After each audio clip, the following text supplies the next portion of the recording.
Hello everyone, this is JPL back for another Clone Wars review.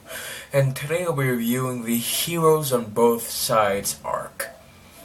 And it's an arc because the episode after this one follows this one. Anyway, so to start off, these two episodes are very political and talk about the politics of the war and what should happen with the money system and all that. Which is, when this first came out, I wasn't really interested because I don't know anything about politics. Now that I'm much older, know a lot more, I really like this episode a lot more because I actually know more about the politics.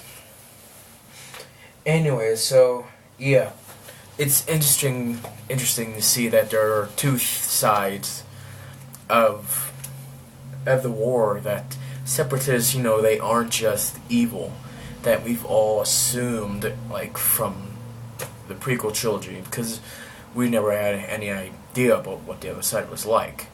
We knew that, systems went and joined the war, but we didn't really know their side, and so seeing that was a lot of fun.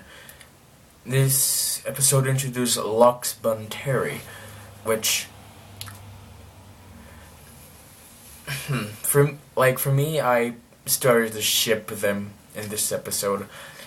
I was still pretty young when this episode came out, but I could tell there's probably something between those two. And so I decided, that'd be an interesting relationship. And so I shipped them. And then the next episode, it was such a shame that Mrs. Bonteri died, which she was a really nice character in the first episode, and having her die is pretty sad, but it makes a lot of sense that the Sith don't want anything to end the war this quickly.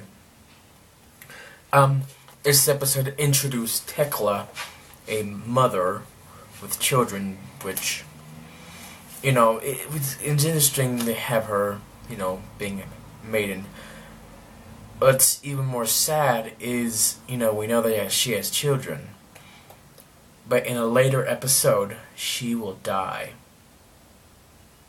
Her children are now orphans. Think of that, yeah. The senators are being brutalized by bounty hunters because, Count Dooku doesn't want the war to end. He needs the war to keep going. And so it's, seeing that aspect of communism, kind of, almost communism, being forced to believe something, or it's something else, not communism, it's something else. I don't remember the term, but it's something else. And, Bail Organa, we get to see some action from him. He punches one of the bounty hunters, which we never actually get to see him in action. That's pretty cool. The last thing I want to say is that when the bounty hunters are chasing Padme on the speeders, they zoom by a police droid car, and one of the droids, had a cup of coffee in his hand and, spilled it all over him. My question is, do droids even drink coffee? I mean, is that even coffee, though? I mean, it could be oil, but why would you be drinking it? They don't even have a mouth. Would it make more sense to plug oil into you? Or take a bath in oil?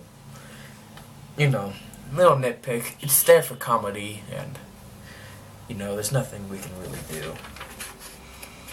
Alright, that's all I have to say about these two arcs.